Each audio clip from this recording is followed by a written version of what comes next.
You've mastered the front court and you've mastered the back court, but no one has taught you how to dominate the midcourt until now. But not just anyone, with former world #1, Mathias Boe. Keep watching as Mathias Boe reveals the secret European style of playing the midcourt and also 3 amazing exercises he himself did throughout his career. So again, it's always important with the positioning. Positioning is always as such that I want to see if I can catch the shuttle as early and as quick as possible with a little bit of poke movement, which means that the shuttle will go down. So my positioning would be somewhere in the middle. If I play a shot to the side, I might take a half step towards the side so I'm quicker in retrieving it from here. Most important thing is that I snap it as early as possible, that I'm in balance for the next one. So the footwork would look a little bit like this, where I'm reaching for the earliest point that my racket can get. So it'll be like this.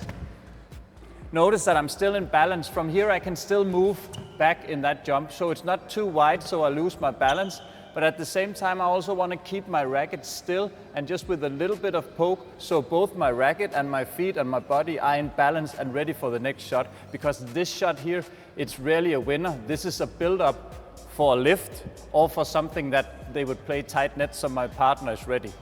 So I can just showcase you a little bit of footwork. Often here in the midcourt, side jump is enough. And why is that? Because if I stand here, do a proper jump on the side, if I stretch my racket out, then I can cover the entire court. So I actually don't need to go out like that, because the second I go out like that, I'm gonna lose my balance. I'm not gonna have a front towards the net. So I'll play like that, have to shift my legs back like that. And badminton, as we've seen, doubles, it's too quick for that. So I would need to be here in control and play it like this. And then sometimes, if it's wide enough, I would have to use my playing leg, but then also that means that I would probably shift towards and get Aylex, my partner, back. Let's try and merge all this into an exercise. Okay. Cool. Cool. We need some Mathias merch. Cool. Exercise here is, coach, he's standing with the shuttlecocks here. I'm gonna, from shoulder height, do a shoulder push, as it's called, down on Aylex. Aylex, he's gonna do a poke shot where he wanna get it early, he wanna get it under the tape. With the same shuttlecock, I'll try and push it towards a little bit to the side. So Aylex will play one shot here, and then the next shot would be here, and then I would take a new shuttle. Nice. Try and stay on your left leg, yeah. Nice. Nice. Nice. Really good. Nice. That's it. You can see the angle on that one? Yes. Got that one there. That one, this shot here, you can't do anything else than try and dribble where your net court player will be there, or lift it, and then you get what you want, you get the attack. There's one thing I'm struggling with, especially on this side, is sometimes when I'm just taking a step out, I feel a little bit short to the shot. Yeah.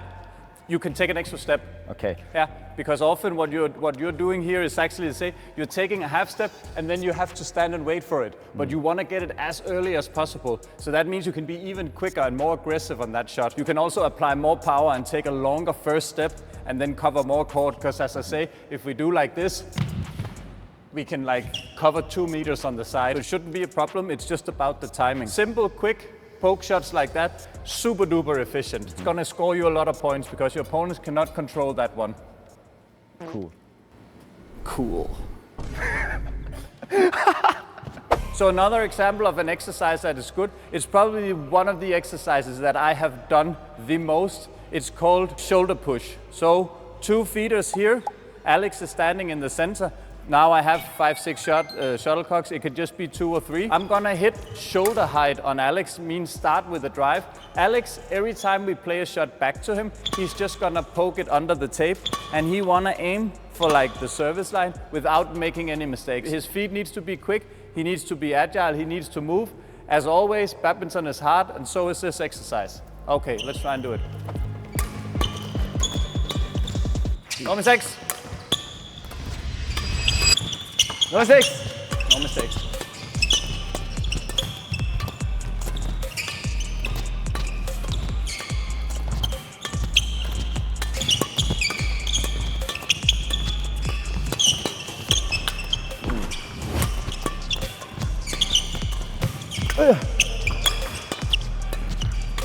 Nice.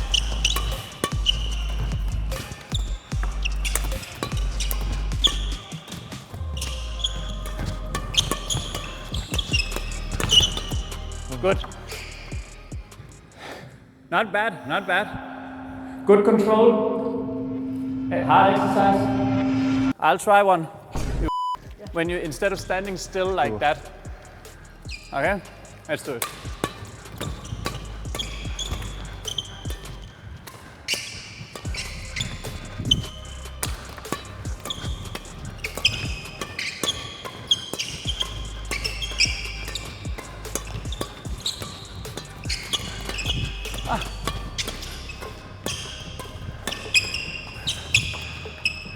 Half step back. I'm getting tired from feeding.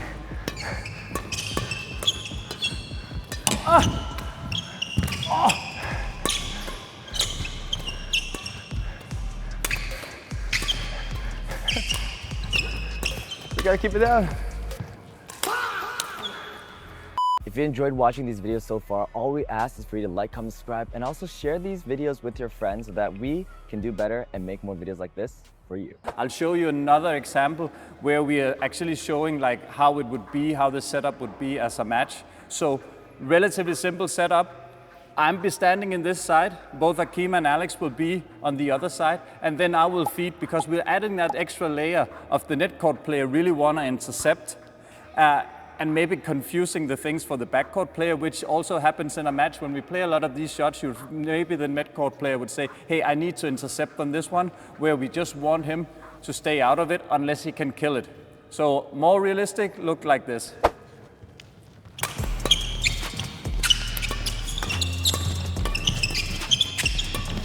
Oh, sorry.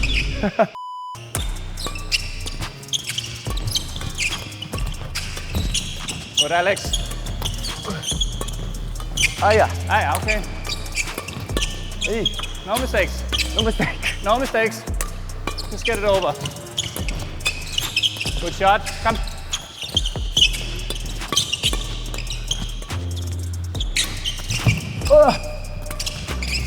Unlucky. Ooh, too far, too far.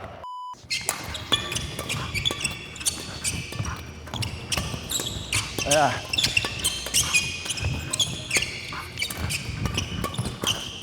Man, you control me so well. I can't even feed this.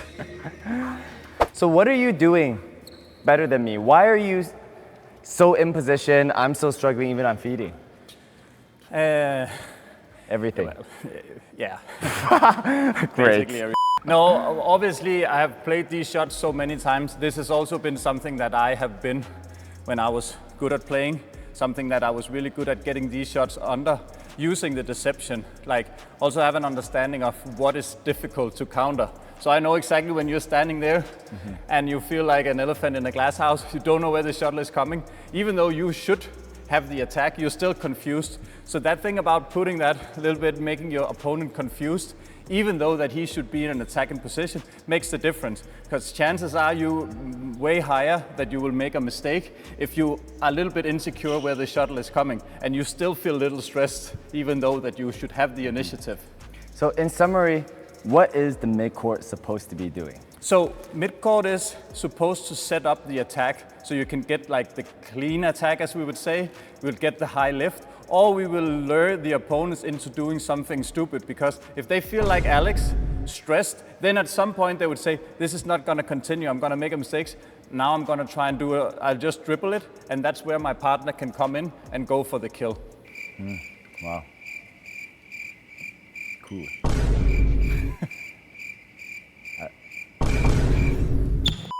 If you haven't smashed that subscribe button 10,000 times by now, that's probably why you suck at badminton. So make sure to do that, and also check out Mathias' channel over here.